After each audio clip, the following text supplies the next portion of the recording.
Welcome to our deep dive into Christopher Nolan.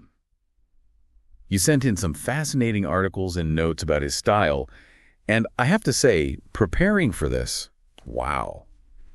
It's been quite the eye-opener, even for someone like me, someone who, thought they knew his work fairly well. Yeah, I can imagine Nolan's style. It's deceptively complex, isn't it? You've got these blockbuster spectacles on the surface, but underneath there's this web of interconnected themes, and techniques. Yeah. And that's what makes his film so much more Yeah. than just, your average popcorn entertainment. Totally. And that's what we're going to kind of try to unravel today, right? We're going to talk about his nonlinear storytelling, his love of, these big philosophical questions, how he uses visuals and sound to create these really immersive experiences. I think, by the end of this, you're going to have some serious aha moments. I think so, yeah. Let's start with something you highlighted in your notes, Nolan's love of bending time. You mentioned Memento was particularly challenging to follow. Oh, absolutely. Watching that movie for the first time, it was like trying to solve a jigsaw puzzle. Yeah. In the dark, reverse chronology. What is the point of that? Well, it's certainly not a gimmick. It's a very deliberate technique, right? To make us experience time the way a person with memory loss might. It's also a reflection of this broader interest that Nolan has, this fascination he has with how our perception of time shapes our understanding of reality, Weird. Think about those scenes in Interstellar where time literally slows down for the astronauts near a black hole. Oh, yeah. Mind-blowing stuff. And also scientifically accurate. Exactly. Which is, classic Nolan. He somehow manages to weave these really complex scientific ideas into his films, Right. without sacrificing the entertainment factor, which is, pretty remarkable. Yeah, absolutely. That's one of the things that sets him apart as a filmmaker. He doesn't shy away from these difficult concepts, whether it's, quantum physics or these big ethical dilemmas, right? He wants his audience to think, to engage with the material on this deeper level. Yeah, it's almost like he's daring us. He is. To keep up with him. Yeah. Which I kind of love. Speaking of these ethical dilemmas, you mentioned being struck by the moral ambiguity in The Dark Knight. Is Batman really any better than the Joker? Right. That's the question that Nolan wants us to wrestle with. He presents us with these two characters, both brilliant and flawed, who operate outside the law, right? And forces us to confront these gray areas of morality. Yeah. There are no easy answers in Nolan's world. Yeah. And that's what makes it so compelling. It's so true. I remember having so many debates with friends after seeing that movie. And it's not just The Dark Knight, right? You mentioned also being interested in the ethics of technology. And I think The Prestige is such a brilliant example of how Nolan sort of explores those ideas, but through this lens of 19th century stage magic. Yeah, it's a perfect example. It really makes us question how far is too far, right? Yeah. In the pursuit of achieving something great, the rival magicians, Borden and Andrew, they're both willing to sacrifice everything, their relationships, their morals, even their lives, in this obsessive quest for the ultimate illusion. Yeah, and the film doesn't shy away from the consequences of their actions, right? It doesn't. It shows that dark side of ambition, Right. how the pursuit of greatness can twist and corrupt Absolutely. even the most well-intentioned people. And yet we can't help but be fascinated by these characters, right? Nolan has this way of drawing us into their world, making us understand their motivations, even if we don't condone their actions, Right. And it's that human element that makes his films so relatable, even when they're dealing with these, high concept ideas. Speaking of high concept, Yeah. we have to talk about Nolan's visuals. Yes. I still can't get over that spinning hallway fight scene in Inception. Oh my God. I read somewhere that they actually built a rotating set They did. for that. Yeah. Instead of relying on CGI.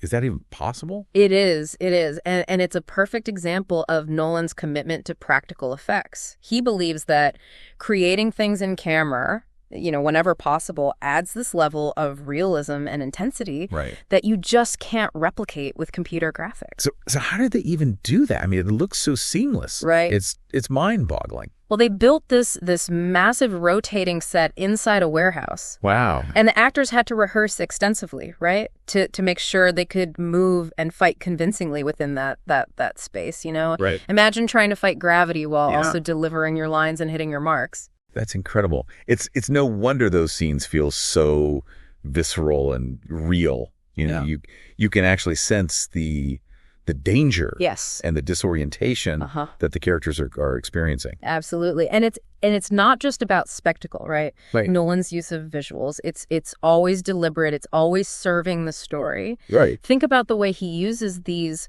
wide angles and what's called negative space to create this sense of scale and awe. Yeah. Films like, Interstellar and Dunkirk. Yeah, negative space. That's one of those film terms that I've heard, but I'm not entirely sure I understand it. Yeah. Can you explain it in a way that even a non-film buff would understand? Sure. Imagine a vast landscape like the open ocean in Dunkirk, Right. with this tiny figure, a soldier standing on the beach. Okay. That empty space around the soldier, that's the negative space. Got it. And it's not just empty, right? It's filled with tension, with this sense of isolation and vulnerability. Yeah. It makes the character seem small and insignificant in the face of these vast, powerful forces. So it's not just about creating these pretty pictures, right? It's about using those images right to evoke specific emotions. Exactly. And Nolan's a master of that. Yeah. He understands how to manipulate the visual language of cinema, right, to tell a story in a way that's both visually stunning, right, and emotionally powerful. Okay, so we've talked about time, ethics, and visuals. Mm-hmm. But there's another element of Nolan's style that I find really fascinating, and that's his use of sound. Yes. I mean, those soundtracks by Hans Zimmer they're legendary. They are. And they're just so perfectly integrated into the films. Yeah. Think about the way the music in Inception becomes part of the dream world itself. Yeah. It's blending with the sound effects to create this disorienting, hypnotic atmosphere. It's true. The score in a Nolan film, it's never just background music. Right. Right. It's a character in itself, driving the narrative forward, heightening the emotional impact of these key scenes. Yeah, it's like the music is actually planting ideas in our subconscious. Uh-huh. Just like Cobb and his team are doing to their targets. Yeah. And it's not just the music. I read in one of the articles you sent that Nolan also uses sound design in some really unconventional ways. He does. He's not afraid to experiment to create this truly immersive, sometimes overwhelming experience. Yeah, I remember thinking that Tenet was particularly intense. It was a deliberate choice on Nolan's part. Yeah, I remember feeling like I was being bombarded with sound at times. But it definitely added to the overall feeling of chaos and urgency in the film. Yeah, absolutely. He uses sound to heighten the emotional impact of a scene. Right. Sometimes to the point of discomfort. It's not always pretty, but it's effective. It's like he's trying to assault our senses, to shake us out of our complacency and make us experience the world in this whole new way. Yeah, absolutely. Okay, so we've covered time, ethics, visuals, and sound. I'm starting to see why preparing for this deep dive left me so exhausted. Right. But there's one more aspect of Nolan's style that we need to talk about. Yeah. And that's his fascination with these big, philosophical ideas. Uh-huh.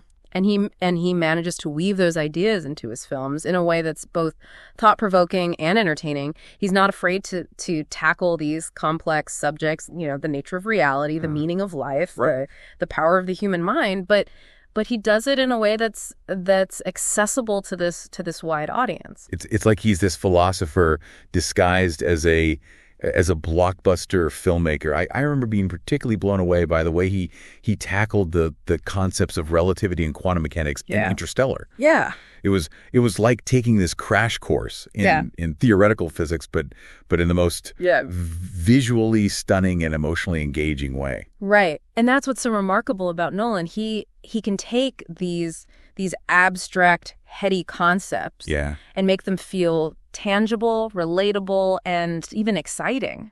You mentioned earlier that Nolan works with scientists to make sure his films are scientifically accurate. He does. And I think that really speaks to his dedication to his craft. Well, he's not just trying to entertain. He's trying to educate, to challenge our understanding of the world. Absolutely. And to make us think about these bigger questions. He's a filmmaker who respects his audience's intelligence and wants us to be active participants in the in the storytelling process. Yeah. He doesn't spoon feed us answers. Right. He invites us to question, to explore, to draw our own conclusions. So it's not just about watching a movie and forgetting about it as soon as you leave the theater. Right. It's about having an experience that stays with you, that makes you think differently about the world and your place in it. Precisely. And that's why Nolan's films have such a lasting impact on audiences. They're not just entertainment. They're conversation starters, they're thought experiments, they're explorations of the human condition.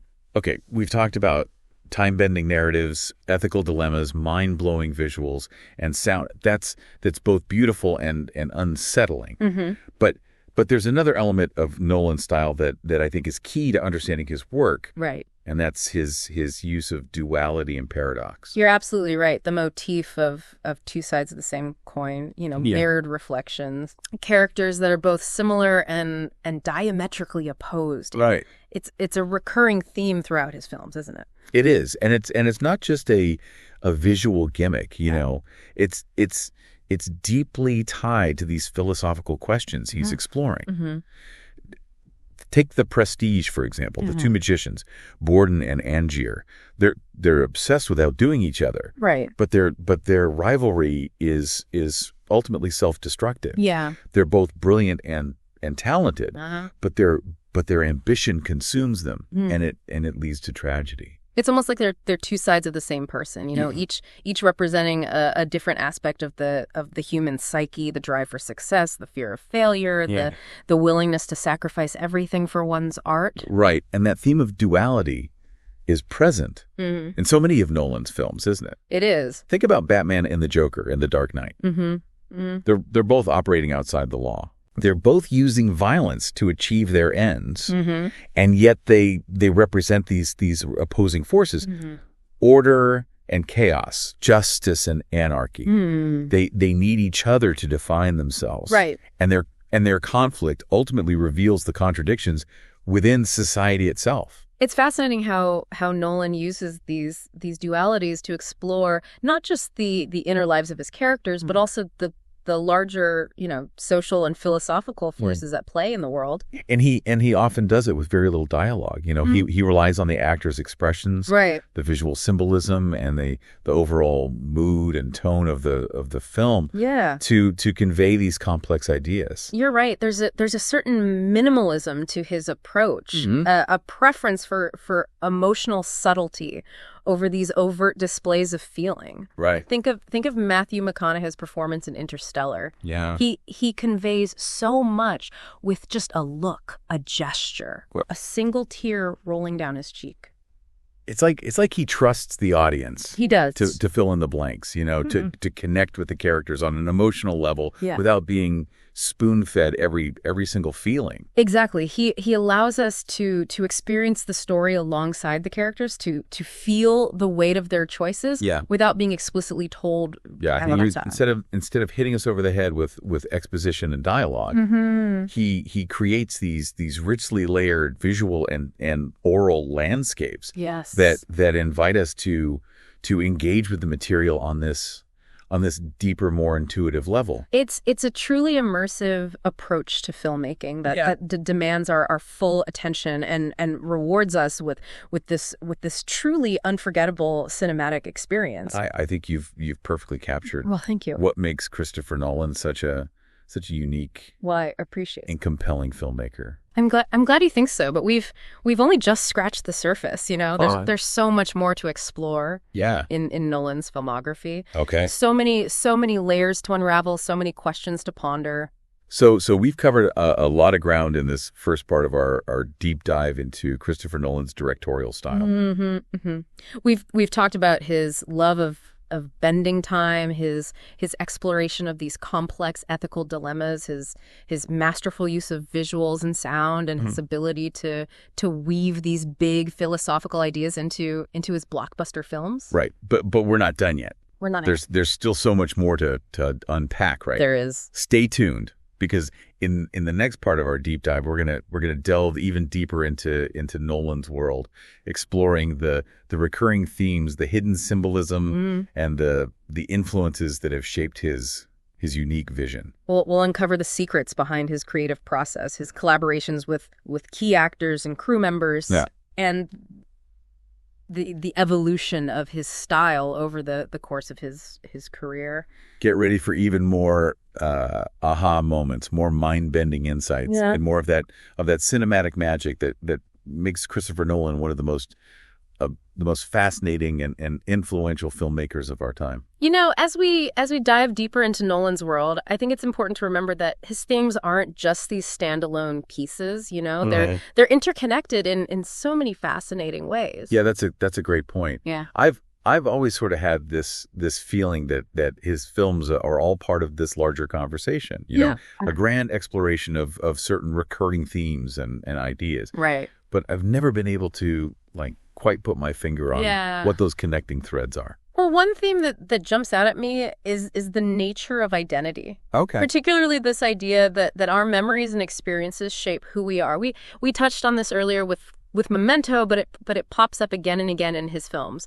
Yeah, you're right. Think about Cobb in Inception, haunted by the guilt and grief over his wife's death, or Leonard in Memento, desperately trying to piece together his fragmented memories to understand who he is and what happened to him. Exactly. And it's not just about, personal identity. Right. Nolan also explores how our collective memories and shared histories shape our understanding of the world. Dunkirk, for example, is this powerful meditation on the importance of remembering the past, even the painful parts, right? So that we can learn from it and move forward. That's so true. And you mentioned earlier how Nolan uses these visual techniques like negative space to evoke specific emotions. I'm wondering if those visuals are also connected to these larger themes of identity and memory. I think they absolutely are. Think about those vast empty landscapes in Interstellar, or the desolate windswept beaches of Dunkirk. Those images aren't just visually striking, right? Right. They also convey the sense of isolation, of being lost in time and space. They mirror the characters' inner struggles with identity and memory. Wow, I never thought about it that way. It's like those empty spaces become this visual representation of the character's inner turmoil. Right. Their search for meaning and connection in a world that often feels vast and indifferent. Precisely. And that brings us to another key theme in Nolan's work. The exploration of the subconscious mind. Right. You mentioned being particularly struck by Inception and how it, blurred the lines between dreams and reality. Oh yeah, that film messed with my head for weeks. I bet. I was constantly questioning what was real and what was a dream. Right. It's like Nolan was inviting us to explore these hidden depths of our own minds, to confront the dark secrets and desires that lurk beneath the surface of our conscious awareness. Exactly. And he does it with such visual flair and narrative ingenuity. Yeah. The way he uses special effects and editing to create those dream sequences, it's nothing short of breathtaking. I read somewhere that Nolan is a big fan of the surrealist painter Salvador Dali. And I can definitely see those influences. Yeah, absolutely. And the way he depicts dreams and altered states of consciousness, those melting clocks, the impossible architectures, the dream logic that doesn't quite make sense in the waking world. It's all very, very Dali-esque. Absolutely. And it's not just the visuals, right? The way he uses sound in Inception is also reminiscent of surrealist art. You know, remember that haunting, echoing sound that signals the characters are entering a dream state. It's like this sonic representation of the subconscious mind, of those deep primal impulses and desires that we often repress in our working lives. It's funny you mentioned repression, because another theme that I've noticed in Nolan's films is this idea of secrets. Oh, definitely. And hidden truths. His characters are often driven by this by this need to uncover the truth, right? To expose the lies and deceptions that are holding them back or preventing them from achieving their goals. And think about the twists and turns and the prestige or the way Bruce Wayne uncovers the truth about his parents' deaths in Batman Begins. And it's not just about personal secrets, right? No. Nolan's films also explore these larger societal forces that try to control information, to manipulate the narrative, and to keep the masses in the dark. You see that in The Dark Knight with the way the Joker uses fear and chaos to disrupt the established order. Right. And in Inception, with the way Cobb and his team infiltrate the minds of their targets to plant ideas and influence their decisions. It's like Nolan is constantly reminding us to be critical thinkers, to question the information we're given, and to never take anything at face value. Absolutely. He wants us to be active participants in the construction of reality, rather than passive consumers of the stories that are fed to us. Exactly, and that brings us to another key theme in Nolan's work. Okay, the power of choice and the consequences of our actions. His characters are constantly faced with these difficult choices, right? And their decisions have real, tangible consequences, not just for themselves, but for the world around them. Think about the choice that Cooper has to make in Interstellar to stay with his daughter or to embark on this perilous mission, to save humanity. It's a heartbreaking decision, and the film doesn't shy away from the emotional toll it takes on him. And it's not just about individual choices, right? Nolan's films also explore the collective choices that we make as a society, and the impact those choices have on the future. Dunkirk is a powerful example of this.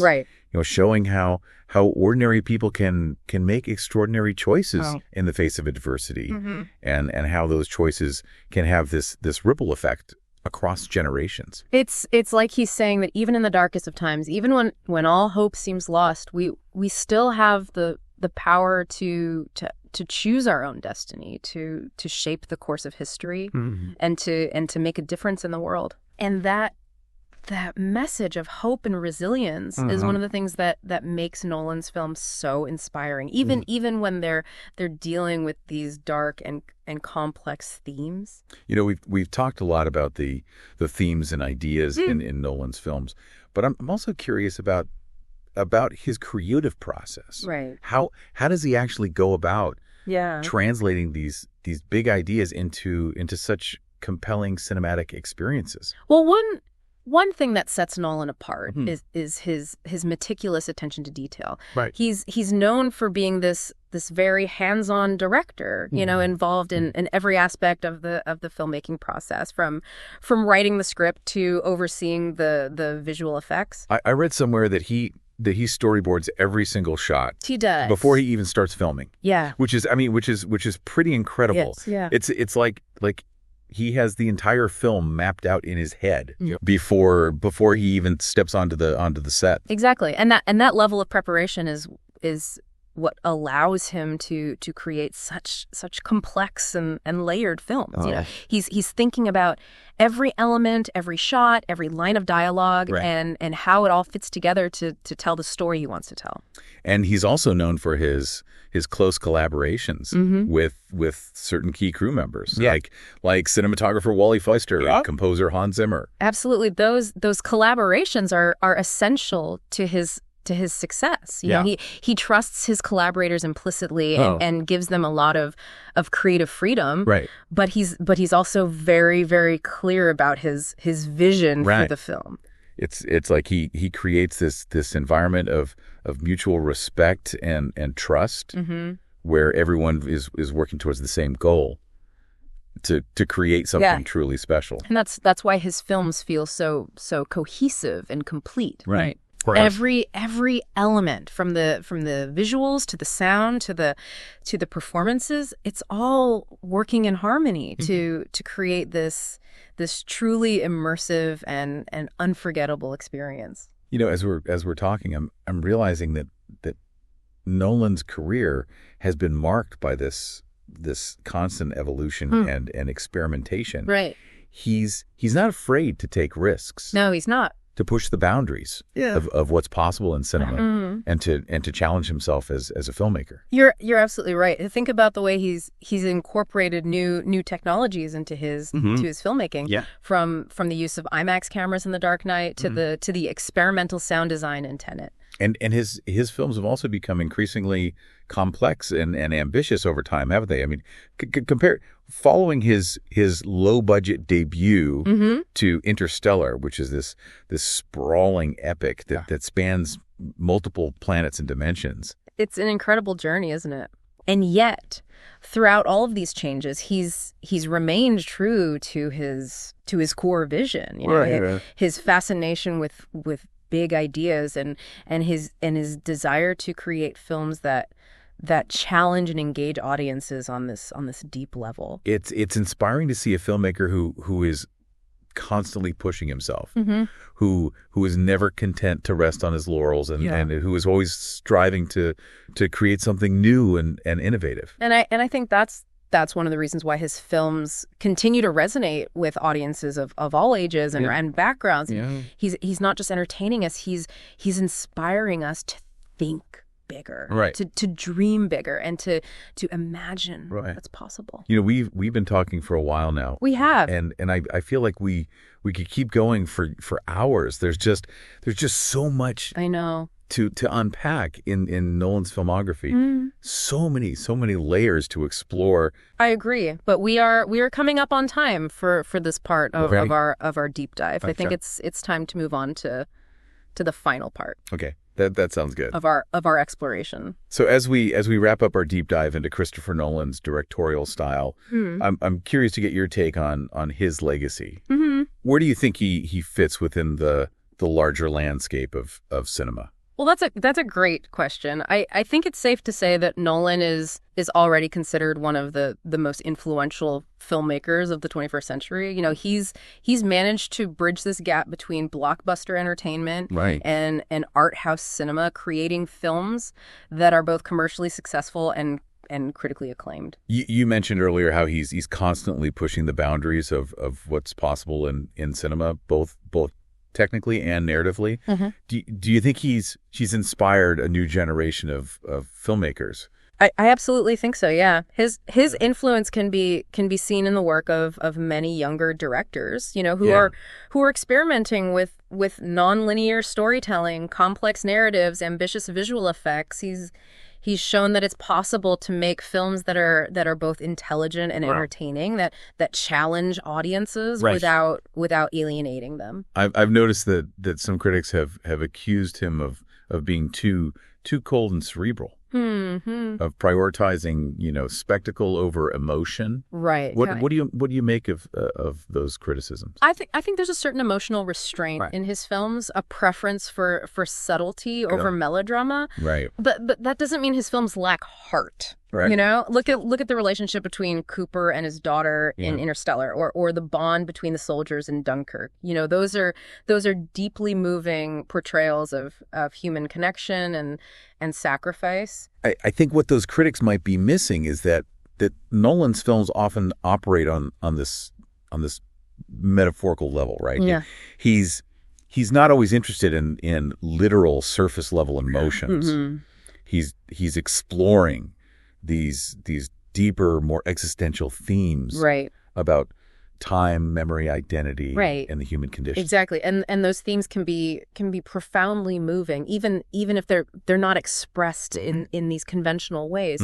Think about the ending of Inception with Cobb finally reuniting with his children. But the spinning top keeps spinning, leaving us to question the nature of reality. That's a powerful image that stays with you long after the film is over. It's like he's inviting us to participate in the interpretation, to fill in the blanks with our own experiences and emotions. Precisely, and that's what makes his films so rewarding. They demand our active engagement, or our willingness to think critically and to grapple with with complex ideas. They're not passive entertainment. They're journeys of discovery. I think that's a perfect way to describe a Christopher Nolan film, a journey of discovery. Yeah. And it's a journey that I'm eager to continue to revisit his films with fresh eyes and to see what new insights and revelations I can uncover. And that's the beauty of great art, isn't it? It's always evolving, right. Always revealing new layers of meaning, always challenging us to grow and learn. You've given me so much to think about today. Well, I appreciate that. And I know you've done the same for our listener. I hope so. If you had to leave them with just one final thought, one key takeaway from our deep dive into Christopher Nolan's world, what would it be? I think I would say this: don't be afraid to get lost in Nolan's worlds. Embrace the complexity, the ambiguity, the challenges he throws your way, because within those challenges lie incredible rewards, the thrill of discovery, the expansion of your own understanding, and the sheer joy of experiencing cinema at its most innovative and thought-provoking.